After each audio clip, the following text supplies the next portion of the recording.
So దయచేసి news లోకి వెళ్లే ముందు ఈ వీడియోని లైక్ చేయండి, ఛానల్ ని సబ్స్క్రైబ్ చేసుకొని చూడండి. తెలంగాణ బీసీ జేఏసీ ఏర్పాటు అనంతరం అభివాదం చేస్తున్న బీసీ సంఘాల నేతలు. ఇక్కడ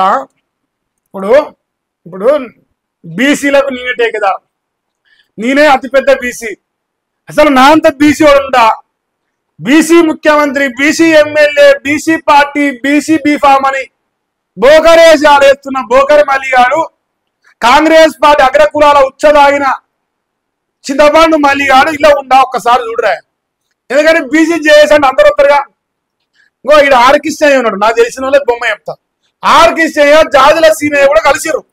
సంతోషం, గొప్ప విషయమే. వీళ్ళంతా బీసీ నాయకులు అంటారు. ఆర్కిష్టయ్య, జాజుల సీనయ్య ఏర్పాటున్నారు. లేదురా నాయన, మరి కష్టకాలం వచ్చిందిరా, మనం తర్వాత అనుకుందామని చెప్పేసి ఇప్పుడు అంతా ఒకటై తెలంగాణ బీసీ జేఏసీ ఏర్పాటు చేసింది. చింతపండు మళ్ళీ జేఏసీ ఎక్కడ పోయింది? ఇప్పుడు మళ్ళీ సార్ నాకు నవ్వి చెప్తారురా. ఇప్పుడు బీసీ జేఏసీ ఎక్కడ పోయిందిరా? నీ జేఏసీ బోసి అయింది. ఇప్పుడు వాళ్ళు పెట్టుకురు జేఏసీ, బోకర్ మళ్ళీ కానీ ఇసిరితాంజరు. ఇసిరిదంతాలా ఇప్పుడు ఏం చేస్తుంది తెలుసా?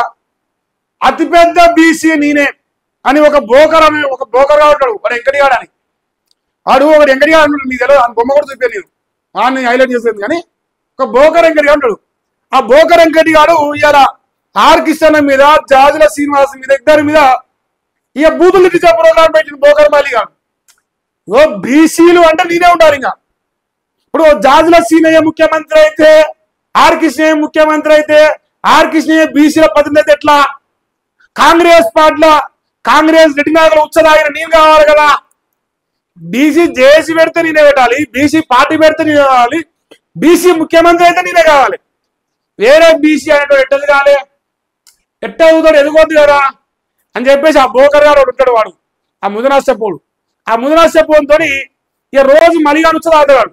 తాగి రోజు వరుతాడు, ఇంకా బతికే వరుడు. ఇప్పుడు ఆ బోకర్ గారు ఇప్పుడు ఆరోగ్యస్థానం మీద నిన్న బూతు పురాణం మొదలుపెట్టింది. అరే లత్కోరు మలిగా ఇట్ట సీరిస్తారా? ఇదో ఎడమ పక్క కుడి పక్క రెండు పంగలు పట్టుకొని మా బీసీ బిడ్డలు నిన్ను ఆ వెంకటి కానీ ఒకటి పీజావుల శివరస్తకు, ఒకనేమో ఉప్పల శివరస్తకు గట్టిస్తా కొడకరే. జర్రా మారుర్యా, జర్రా బోకర్ పనులు చేయకుర్యా. మళ్ళీ సరే జర గమనించాలరా నువ్వు. ఇప్పుడు ఈయన దేగరే మళ్ళీగాను ముద్దు మీద తన్ని తరిమేసి జేఏసీలోకి వెళ్ళి ఎవడరా నువ్వు బొసడికే అని ఎలగొట్టి రాని దేక్తలేరు. ఇప్పుడు అందుకే అంటాడు వాడు. చూడరే, రిజర్వేషన్ల సాధనకు తెలంగాణ బీసీ జేఏసీ చైర్మన్ గా ఎంపీ ఆర్ కృష్ణయ్య గారు, వర్కింగ్ చైర్మన్ గా జాజుల శ్రీనివాస్ గౌడ్ గారు, వైస్ చైర్మన్ గా ఇప్పుడు మా జాజుల సీనన్న కొంచెం విలువలు ఉన్నాడు, మా ఆర్ కృష్ణన్న కొంచెం విలువలు ఉన్నాడు, కొంచెమే మొత్తం సక్కమైన అంటాం. కానీ ఇప్పుడు వాళ్ళు ఏంటంటే ఆర్ కృష్ణన్నకు పెద్ద మనిషిగా ఇన్ని రోజులు ఈ బీసీ సంఘాలు నడిపించిన పెద్ద మనిషిగా ఆయనకు ఏకగ్రీవంగా చైర్మన్ చేశారు. ఇప్పుడు జాజుల సీనన్న ఏం చేస్తారంటే అన్నకు తమ్మునిగా, అంటే వెనుకొచ్చినోడు వెనకనే ఉండాలనేది పెద్దోడిని పెద్దలకి ఇంట్లో ముందర పుట్టినట్టే, వెనక పుట్టినట్టే, తమ్ముడే అన్నే. ఇప్పుడు పెద్దన్నగా ఆర్ కృష్ణన్నకు చైర్మన్ కుసబెట్టి వర్కింగ్ చైర్మన్ గా పని మొత్తం ఇంట్లో గల్లపెట్టి అన్నకాడ పెట్టిండు, చుట్టూ తిరిగి వచ్చి పని చేసి అన్నకు పైసలు ఇస్తాను. ఇది ఒక విలువలున్న నాయకత్వంగా నేను చూస్తాను. ఎందుకంటే ఒక వ్యవస్థ ఏర్పడినప్పుడు దాన్ని కష్టపడేవాడు, దాన్ని మొదలైంది, దాని ఇతరులను నాటేవాడు, దాన్ని గౌరవించుకోవాలి ఫస్ట్. ఇప్పుడు ఆర్ కృష్ణ తర్వాత జాజుల సీనన్న తర్వాత ఓ ఇంకొక ఆయన ఉండాలి.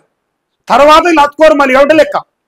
వీళ్ళందరూ వద్దు, జాజుల సీనయ్య ఎవడు, ఆర్ కృష్ణ ఎవడు, ఇటరాజోడు, వీళ్ళంతా బీసీలే కాదు, వీళ్ళంతా లంగలు, నేను ఒక్కనే సంసారిని అని నేనే ఉండాలి, తిన్నా నేనే చాలు, సచ్చినా నేనే చాలు, ఇంకెవడు బతుకోద్దని బోకర్ గాడే అనమాట. సో అట్లాంటి లోఫర్ నా కొడుకు దూరం పెట్టి చాలా మంచి పని చేసి మన నచ్చింది మీరు పెట్టిన చేసి లంగమల్లి అని పెడితే మీరు ఆగమవుతుంటారు.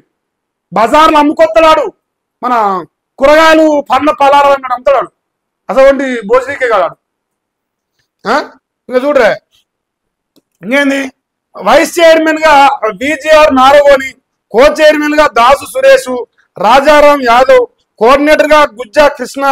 బీసీ సంఘాలు, మేధావులు, ఉద్యోగులు సమావేశమై జేఏసీగా ఆవిర్భవించారు. స్థానిక ఎన్నికల్లోనే కాదు, చట్టసభల్లోని బీసీ కోటా కోసం ఉద్యమిస్తామని ప్రకటించారు. ఈ నెల 13న నేషనల్ హైవేల దిగ్బంధం ఉందట. 14 రాష్ట్ర బంధు వాయిదా పడ్డది. ఉమ్మడిగా ఈ నెల 18న రాష్ట్ర బంధు చేయబోతురు.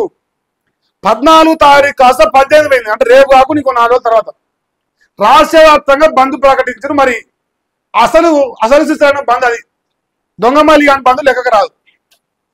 ఇంకేమంటారు, దేశాన్ని కదిలించేలా ఉద్యమిస్తాం ఆర్ కృష్ణయ్య. అసలు యుద్ధం ఇప్పుడే మొదలైంది జాజుల సీనయ్య. అది ముచ్చట. బోకర్మల్లి గాడు బోకర్ బీసీ ఏదో పాచి పెట్టి అది రేవంత్ రెడ్డి ఉచ్చదాగి కాంగ్రెస్ పార్టీ నాయకులు ఉచ్చదాగి పెట్టిన పార్టీ లెక్కకు రాదు.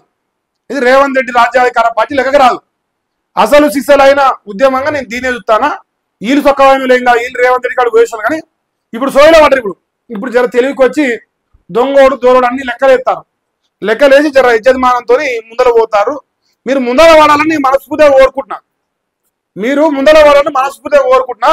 ఆ బోకర్ మాలి కానీ పక్కన పడేసి జర మీరు ఏమైనా ముందర పడితే సంతోషపడతారు. ఈయన పోతే మీరు ఎట్లా పడితే వచ్చినా మాకు సంబంధం లేదు. ఇంటారనే ఆశిస్తున్నా నేనైతే.